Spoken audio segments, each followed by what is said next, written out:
Welcome to Story Scaling by podcastvideos.com, where creators share the truth behind the content, the grind, and the growth. Ladies and gentlemen, boys and girls, friends and family, we are back with podcastvideos.com. I am Baang and Podcast Movement. I wonder if y'all even heard that. Ladies and gentlemen, friends and family, boys and girls, I am back with podcastvideos.com. I know I said that very fast, but we are at Podcast Movement, and it's been super, super amazing. And I am here with Reena Watts and Victoria Makanjuola. So you guys have taken care of us for the last 2 days. First year for both of you guys. Tell me about your experience. A lot of wiping down headphones, passing the mic around, and getting some tidbits for Twitter. Sure. Likewise, meeting new people, enjoying the scenery here at Gaylord, Texas, and really just taking in all of the speaker sessions and listening to while I'm working. So it's been a cool experience. Tell me about your biggest takeaway so far. Like when I came here, I didn't really know what to expect, but I got here and I'm like, oh my gosh, podcasting is way bigger than I thought. And I work in podcasting, but I'm like, it's so expensive and people are kind. So what was your takeaway from? Honestly, the party last night that iHeart sponsored, I think that it's really hard to get people to share your podcast, but the biggest way to grow is to get people to share your podcast. And I went up to a girl who had a drink or two and I said, can I get you to say, hey girl, better call daddy, which is the name of my podcast. And she was like, not only will I say that, I will get 5 more people to say that. Wow. And then other people started getting into it. And then I started tagging them on Twitter, on Threads, on Facebook, whatever channel they were on. And the first video I posted got 4,000 views. I posted it at a completely off hour at like 1 a.m. Yeah. I used the hashtag podcast movement, and then I just kept posting the videos because it's trending, it's current, and it's fun. Yeah, it's dope to see what happens with a little bit of collaboration. Like when you spread the word, somebody else wants to spread it and somebody else. So that's cool that you got to experience that. Victoria, what about you? I'm a little bit on the shy side. I'm a little introverted, but I'm a person of faith. And so I really woke up with the mindset while I'm here of just like, God, please put me in front of the right people and put the right people in front of me and let us find each other. So I've kind of like attracted some really cool people, some really great conversations with other workers here and attendees as well. And it's been a good experience. And I know that I have to put my best foot forward and talk about my platform too. So it takes two. So I've gotten out of my shell while I'm here. And I think just being around creators is helping me to lock in. No, that's beautiful. I had a similar experience yesterday. I'm like, okay, we need to talk to a lot of people. Like, Lord, please send me the right people. Yeah. You know what I mean? And so that's dope. I love that too. Yeah. And that's even how I met you. Right. She said that about you, and then we came over here for this. Yeah, seriously. Yeah. There's so much of it that's just showing up, though. Like you were saying, sometimes you got to step outside that comfort zone. And when you do, good things tend to happen. Yeah. Tell me about the podcast, Reena. The podcast. So my original idea for the podcast was, go back to my roots of where I started. My first job out of college was Jerry. And so I love a good story. Yeah. Wait. I know, I got to pause there. Yeah, let that sit for a second. Yep. The Jerry Springer? The Jerry Springer, the late Jerry Springer. Yes, that's where I went from intern to producer in 1 season and where I learned how to cast a story and I got my feet wet there. And so I wanted to start a podcast where I could kind of gather all of these wild and crazy people that I've kept in touch with. And then instead of Jerry weighing in at the end of every episode with his final thought, my dad's always wanted his own show and he's always who I call. So hence, Better Call Daddy. Oh, wow. I love it. That's dope. He weighs in at the end of every episode with his intergenerational perspective. That's really cool. How long have you been? No, I think that's dope. How long have you been running?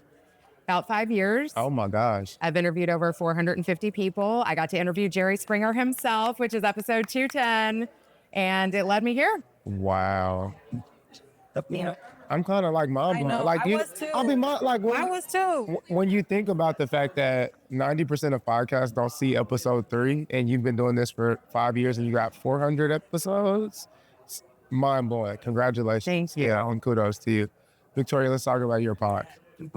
So my show, I started it about 5 years ago too, in 2021, right Y'all after college. Y'all are vets in here. Let's go. And the idea was to bridge the gap between Gen Z and mental health. I'm 28, and Gen Z is between the ages of 1997 and 2012. Sure. And I did that for a while, just freelancing. It kind of got overwhelming, just talking to so many people. So I niched it down. Yeah. So now I want to talk to high achievers about mental wellness. Nice. So high achievers, because I got my second master's degree this past May. Wow. And I want to focus on athletes, artists, and authors, because those are the three things that I wanted to be like in high school growing up. So yeah, I'm restarting season 1 and restructuring my show. And yeah, I'm learning tools and tips and tricks while I'm here to get better and better and feel my feelings. I love it. I love it. I love it. I feel like both of y'all started at a time where it was booming and people were really into it. Yeah. And then everybody tailed off. And so what is your advice, or from your experience, how did you keep going when it was, I'm sure, great when it first started? And then with every podcaster, it may get slow or take a dip. And so how do you push through that and get to where you guys are now 5 years in? There's a couple things for me, and it's even been said here at this podcast. One, I definitely started like gung-ho, 3 shows a week. I want to interview everyone. Yeah. Then I cut back to 2 shows a week. Now I am consistently delivering at least 1 show every 10 days, which is really kind of like all you have to do. Sure. And I think that a lot of podcasters, when they start, they're like, I got to do every Monday. I got to do 9 a.m. I have to. Like, no, you don't. Yeah. So I give myself grace. And my dad said to me, he was like, if the only reason you're doing this show is for me, that's enough. So my why is super strong. Like, my dad's always wanted his own show. I get special time with daddy. He and I have grown together through this journey, and I'm making something beautiful. I heard a friend say, whatever you can do the most consistently at the highest quality. So if that's once every week, once every 2 weeks, once every 10 days, like, it's perfect if it works for you. Yeah. I love that. That's dope. That's dope. What about you? That's a good question, because I also fell off for a while. Yeah. I went back to school and I told myself like, oh, I'll keep recording while I'm in school. Didn't do any of that. Yeah. And I feel like I needed to step away to really feel my own feelings and be the essence behind the show and the vision that I'm trying to pull out of people. Sure. And embody that and really take care of my own mental health, because graduate school is grueling. But how did I get motivated to get back into it? Or maybe not motivated, but like, because sometimes motivation is fickle, right? Like, it's like this feeling that you need to, but sometimes it's not motivation. It's just consistency, or just like, pressing through even when you don't necessarily feel the spark. So for you, what got you back into it, and how did you keep going? I'm going to say God. I feel honestly, like on my own, I need motivation. Sure. I truly need motivation, like in my life, to help me get structured and focused. AI really helped me out a lot. Ooh, good one. To plan out a production guide, because my season is called Messy. So it's helping me structure my messy season with episodes that I can put out bi-weekly.